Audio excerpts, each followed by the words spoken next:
জয় হিন্দ বন্ধুরা। তো তোমরা কেমন আছো? আশা করছি সবাই ভালো আছো আর ভালো মতন পরীক্ষা দিচ্ছ তোমরা।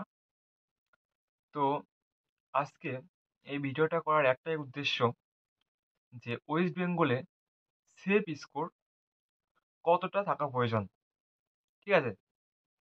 তো এসএসসি জিডি এক্সাম কিন্তু 2025 সালে কিন্তু প্রশ্নের লেভেলটা কিন্তু অনেকটা মডারেট এসেছে 2023 এবং 2024-এর তুলনায়। যদি আমি দেখি প্রশ্নের লেভেলটা দেখি 2025 এবং 2024 দিন রাত কিন্তু পার্থক্য রয়েছে। ঠিক আছে? প্রশ্নের লেভেলটা ঠিক আছে। এখন যদি সেই ভিত্তিতে যদি আমরা কাট অফের দিকে যাই, তো কতটা কাট অফ হবে এবছর 2025 সালে এসএসসি জিডিতে।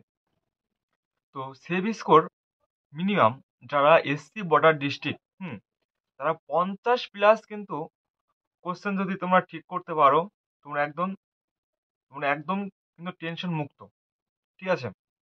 আর যারা তোমার ইউআর ক্যাটাগরি আছো, তারা কিন্তু মিনিমাম 55 প্লাস যদি কোশ্চেন যদি তোমরা ঠিক করতে পারো, একদম তোমাদের চাকরি একদম পাক্কা। তো যদি আমরা বিএসসিফ এ যদি যাই, যে বিএসসিফ এ কত পেলে একটা চাকরি হওয়ার সম্ভাবনা রয়েছে, কারণ 2024 সালে কিন্তু তোমাদের 105 সামথিং গিয়েছিল বিএসএফ এ এসসি বর্ডার ডিস্ট্রিক্ট। সেই নিরিখে 2025 সালে তোমাদের কিন্তু কাট অফ কিন্তু 100 যদি থাকে, তাহলে কিন্তু একটা চান্স রয়েছে বিএসএফ এ জব পাওয়ার। তো আর প্রশ্ন কিন্তু ভালোই কিন্তু মডারেট আসছে। আমি লক্ষ্য করলাম যে মানে প্রথমে শুরুতে কিন্তু প্রশ্ন লেভেলটা কিন্তু টাফ দিচ্ছে, এবং মাঝামাঝি টাইমে, মাঝামাঝি টাইমে, যেমন ওই 10 তারিখ থেকে তোমার ওই 15 তারিখ পর্যন্ত কিন্তু প্রশ্নের লেভেলটা কিন্তু একটু হাই করে দিচ্ছে।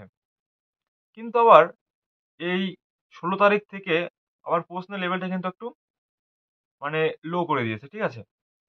প্রশ্নের লেভেলটা, তো প্রশ্ন কিন্তু তোমরা যদি বাড়িতে যদি তোমরা টেক্সট বুক বা তোমার অঙ্কিত স্যারের যে অ্যাপে রয়েছে RWA, সেখানে যদি তোমরা টেস্ট দাও, সেখানে কিন্তু টাইমটা ঠিকঠাক তোমরা ম্যানেজ করে নাও। কিন্তু যে হলে গিয়ে কিন্তু তোমরা টাইম ম্যানেজমেন্ট কিন্তু ঠিকঠাক করতে পারো না। ঠিক আছে? কারণ সেই মাউস আছে না, মাউসে কিন্তু অনেকটাই টাইম খেয়ে নেয়, প্রায় 10 মিনিট কিন্তু সেখানে খেয়ে নেয়। থাকলে কত, 50 মিনিট, তোমার টাইম দেয় 60 মিনিট। তার মধ্যে যদি তোমাকে 10 মিনিট যদি মাউসে যদি খেয়ে নেয়, তাহলে আর থাকে 50 মিনিট। তো 50 মিনিটে তুমি কি করবে? চারটে সাবজেক্ট থাকে: হিন্দি, ম্যাথ, জিকে, রিজনিং। ঠিক আছে? তো সব সময় কিন্তু ম্যাথে এবং রিজনিং এ কিন্তু টাইমটা একটু বেশি লাগে।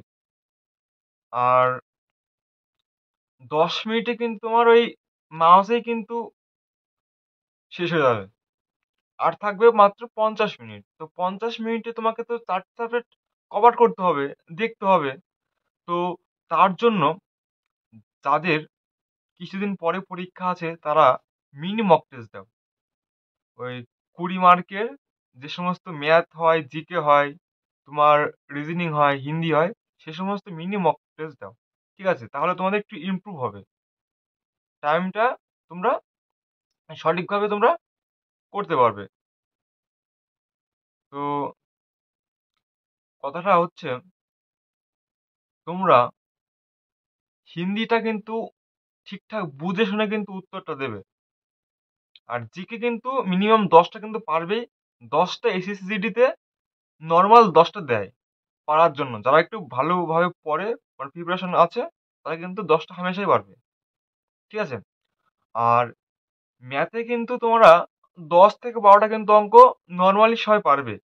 কিন্তু কিছু কিছু অঙ্ক আছে যেগুলো তোমার টাইম খাবে, তো সেই অঙ্ক স্কিপ করে কিন্তু এগিয়ে যাবে অন্য অঙ্কে। ঠিক আছে? একটা অঙ্ক নিয়ে বসে থাকবে না।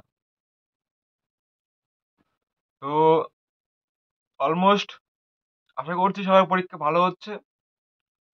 আর আমার ভিডিও তোমাদের কেমন লাগলো কমেন্টে অবশ্যই জানাবেন। আর একটা লাইক, শেয়ার, কমেন্ট কিন্তু আর সাবস্ক্রাইব কিন্তু অবশ্যই করবেন। তো নেক্সট ভিডিওতে তোমাদের ওয়েস্ট বেঙ্গলে কোন পোস্টে কত নাম্বার থাকলে চাকরি পাওয়ার একটা সম্ভাবনা আছে সেই নিয়ে একটা ভিডিও বানাবো, ঠিক আছে? তো জয় হিন্দ, সবাই ভালো থাকবেন, সুস্থ থাকবেন এবং ভালোভাবে তোমরা পরীক্ষা দেবে।